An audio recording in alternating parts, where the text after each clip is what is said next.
Every football team has a handful of run plays that they run to establish the clock and tire their opponents out. However, not every run play is treated equal. There's different strategies to each run plays, and in this video, we're going to show you the top run plays and why offensive coordinators call them to dominate their opponents. So before we even get started, we're going to talk about zone schemes and gap schemes. That's going to be the theme of this video, and it's good for you to understand what the difference between a zone scheme is and a gap scheme, as those are the two major schemes in football. What do we mean by zone and gap scheme? So zone scheme is going to be the offensive line stepping together in unison, whether it be for a double team or to stretch the defense out. So for instance, if we're running an outside zone play, you're going to see everybody step one way to try to cut off angles. You notice that it's more leverage based and angle based than it is just pure brute strength trying to move the defensive line off the football. And that's what football is now becoming. It's not so much a ground and pound game anymore. It's more of a finesse game and trying to get your best athletes to the edges in space. So when we talk about zone, we're talking about trying to move the defensive line vertically or trying to move them horizontally based off leverage and double teams. Next, when we talk about gap schemes is we're going to pull either a guard or pull a tackle, and everyone's going to be blocking to the gap away from them. So, for instance, if we're going to run to the right, we're going to pull this guard. Everyone is going to be blocking away from that guard pull down, and then this guard will kick out this player right here. We might even get a tackle pull depending on the play, but that's the main difference is everybody's blocking away in the gap away from them, and we're going to pull guards as opposed to zone. Everyone's stepping the same way. So we want to distinguish the two because that's going to be the main theme of this video, and it's good to understand a zone scheme and a gap scheme. So starting off with our zone schemes, the first one's going to be the most common and the most simple is going to be the inside zone play. And the inside zone play, again, focuses on leverage and double teams, trying to move them vertically. So everyone's going to be tasked with the double team besides one of the offensive line. So we're going to try to get two double teams to move these plays vertically. So if we're going to run inside zone here to the right, the running back is running front side A gap to backside B gap. So in this area right here is where his lanes are going to be, and his cutback angle is going to be as well. Up front, what's happening is you're getting a hinge block on the outside, meaning I already have him leveraged to the outside. I'm just going to push him to the outside. And then here's your double team. Both these players are going to step here and then work off to the Mike linebacker. Again, with this tackle and guard, they're going to step here and then break off to the Sam linebacker. So you notice we're trying to get interior double teams. We're trying to get those players moved back. And then this last play here is we're going to read him. And we're going to essentially make him wrong. If he goes for the running back who's running this way, this is where you'll often see the quarterback pull it and he'll run down the sideline just like that. If the defensive end stays on the quarterback, which most teams will do if there's a running quarterback, you notice that he has to what's called surf it and try to close the C gap down. If he doesn't, this running back could wind back to the C gap if he doesn't close it down. So you notice the basis of this play is trying to get these vertical double teams. That way they can slam the ball up inside there. If you have a good offensive line, this play works very well. Obviously, if it's a poor offensive line, you're not going to be able to get much movement up front. And then these Sam and Mike backers can just go into their gaps and fit the hole. So that's the inside zone play. Wrinkles off the inside zone play is a common one that you'll see in the college game is what's called split. So they'll run inside zone split. So they'll bring their H back here, and now what they'll do is the same thing. We'll get the hinge block. We're going to get our vertical double teams here. Again, vertical double teams here. And now we're going to use this H back. Instead of reading him, we're going to split him across the formation to kick him out. Now the running back has a clear lane for the cutback. So again, this is our split action. And then what you see a lot of teams do is they'll bluff him. So the end will think, oh, I'm going to get kicked out. And then he leaks out to the flat. Quarterback will fake the run and then pull it and then try to throw it to the H-back into the flat. You see this a ton, especially at the college level, where teams are trying to put the defense in a bind as much as they can by saying, hey, we're going to bluff this block, and then hopefully no one covers him and get out to the flat. But this is all based off of inside zone action. And then the last one we just wanted to touch on is this any RPOs that teams will run. So we did a whole video on RPOs. I don't want to go too much in depth with it now because there's a whole video on it that we did that covers much, much more. But essentially what an RPO is you're going to read, instead of reading this player right here, you're going to read a second level defender. And if he crashes in, we're going to throw the ball over his head. If he stays back, we're going to hand the football off. So it's essentially running inside zone, trying to get numbers back, but running it at the second level. And again, this is pretty big in the college game. You do see NFL teams start to run it. It's not as big as it is in the college game, but they're running it off of inside zone action, meaning you're getting the same run plays here. We're going to fake the run. He's going to pivot his hips. And again, you can run it in this action here. You can run it in this action here. A lot of teams will try to hit what's called a glance route over the middle. Again, pull it and let the thing rip. But that's inside zone and how teams will run inside zone, again, to try to get vertical displacement. Next, we're going to talk about wide zone. And for me, it goes inside zone, wide zone, outside zone. That's how I'm going to teach it. I know a lot of coaches have different language about how they call this, but I think this is the easiest way to visualize it and conceptualize it. So we just talked about inside zone. Now we're going to talk about wide zone. What wide zone is again, it's a leverage play. The front side of the play, so let's say we're running to the right side, is going to try to get to the outside shoulder and get vertical to create seams. So for instance, what this tackle is trying to do is he's trying to overtake this defensive end to the outside. The guard is going to try to step to make sure there's no penetration and then overtake this Mike to the front side. This center has a really hard job. He's going to try to get with the center and then overtake this Mike. So if you notice, if everybody overtakes their player, there should be a lane for this running back to either hit it up in here or to bounce it to the outside. Let's say this Y is going to come here and make this play just like that. Or he can bounce this thing to the outside right here. So there's really 3 different lanes that this running back can run. And I'll clean all this up for you and make these paths again. Because the paths really do matter on this wide zone play. We call this a bend right here, that's orange. We call it a bang, which is this middle line, or we call it a bounce. And that's the rules for the running back. They're going to bend it, they're going to bang it, or they're going to bounce it. And it's all based off this front side read from this tackle. So let's say this defensive end has a wide split on us just like this, and we're not going to be able to reach him because he's going to keep going out. So all this tackle is going to do is keep widening him out, and what's he going to do? He's going to bend it back inside. Let's say this defensive end is giving this tackle the business, right? He's here and he won't move, he won't budge. Well, then I'm going to have to bang this thing back inside and try to get as many yards as I possibly can. And then let's say his defensive end's a little bit slower and he doesn't move very well. Well, what are we going to do? We're going to try to reach him and pin him.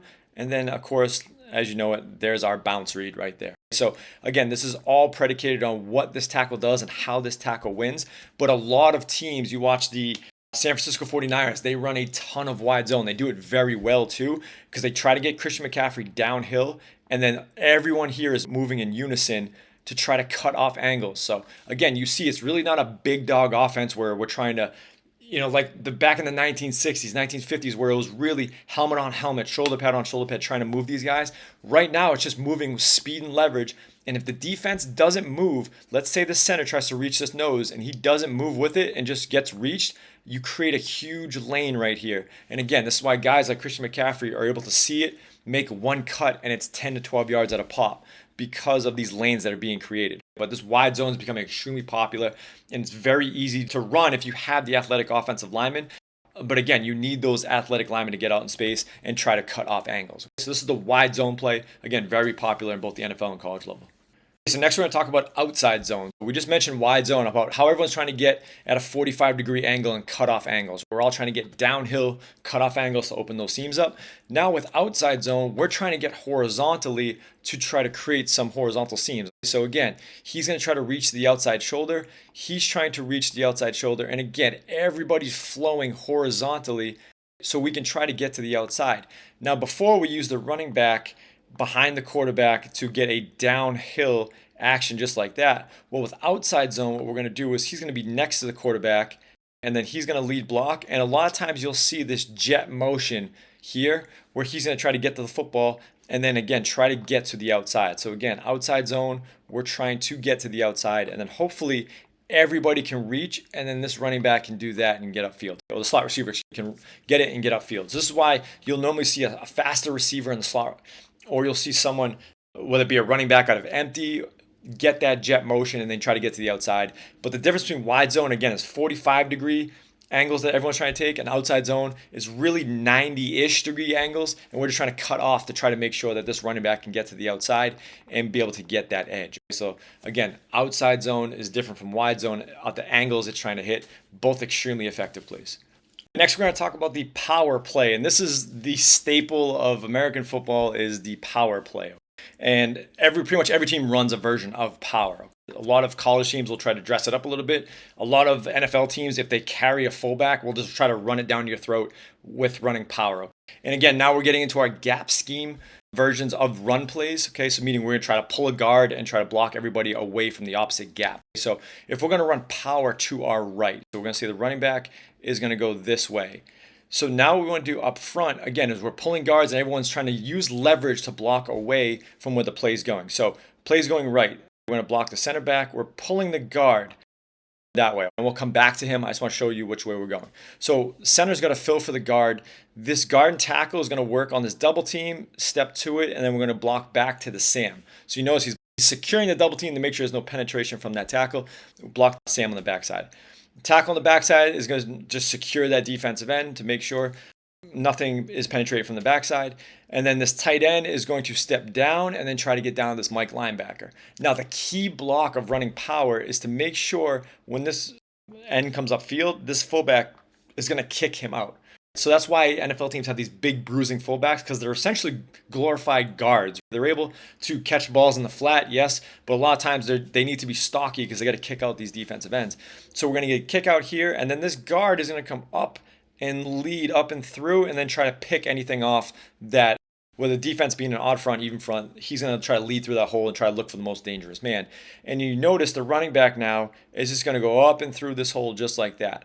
Try to clean this up a little bit, but you notice everyone's blocking away from where the play's going in a gap block or a leverage block, and then the guards pulling, fullbacks kicking out. So any type of power that you see with a fullback kicking out or an H-back in the backfield, we can transition this guy to an H-back and we can move him out here. We can move the quarterback back in the shotgun, bring the running back here.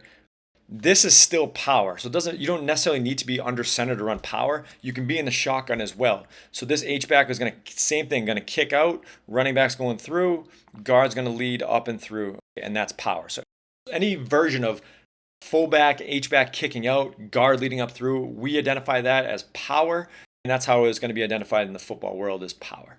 Next, we're going to talk about counter. And counter, again, is wildly popular, especially in the college game, because it allows coaches to throw wrinkles into it and still be able to get guard and tackle to the front side. So what we're going to do with counter is we're going to pull GT. So often you'll see called GT or GH, counter. We're going to go through both versions right now. So GT stands for, you probably guessed it, guard and tackle. So what we're going to do is same thing. It's a gap scheme, so we're going to gap away from where the play's going. Again, we're going to go to the right here. So again, he's going to check, nothing here. He's going to block down the Sam.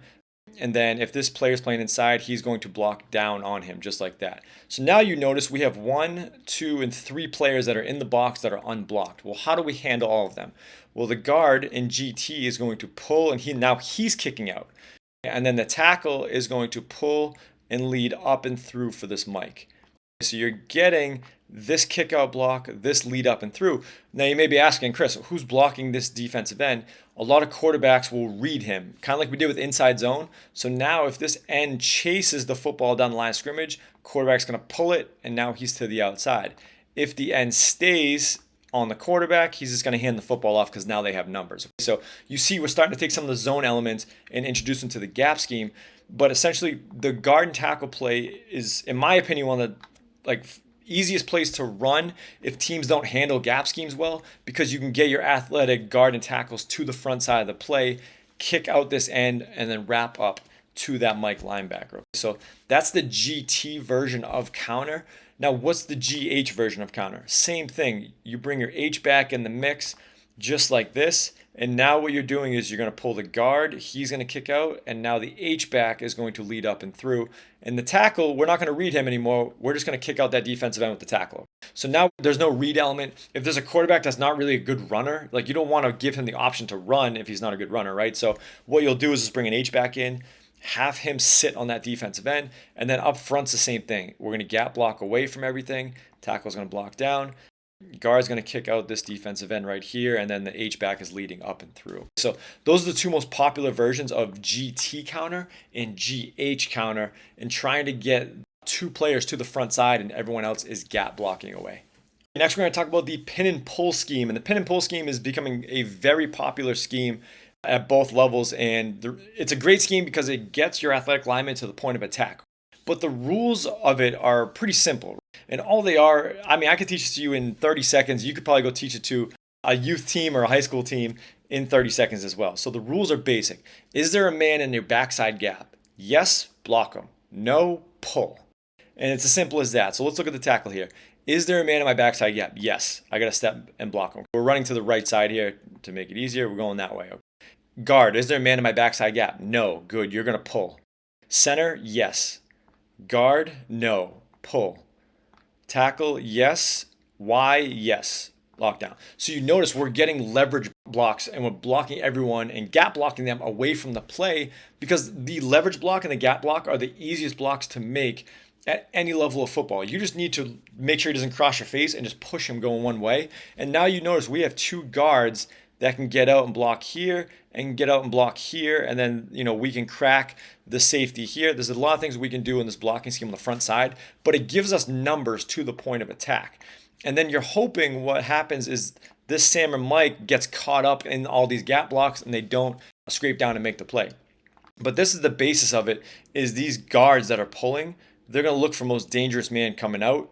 Usually it's first inside, first outside, and those guys can pick off those guys, and hopefully the Sam might get caught in the wash. Now let's adjust the front a little bit, so that way we're not just talking about one front. So we'll move this back to an underfront here. We'll bring him to the inside just like that. So now let's go over the rules again. In my outside gap, yes, block him. Guard, man to my outside gap, yes, block him. Center, backside gap, no, pull.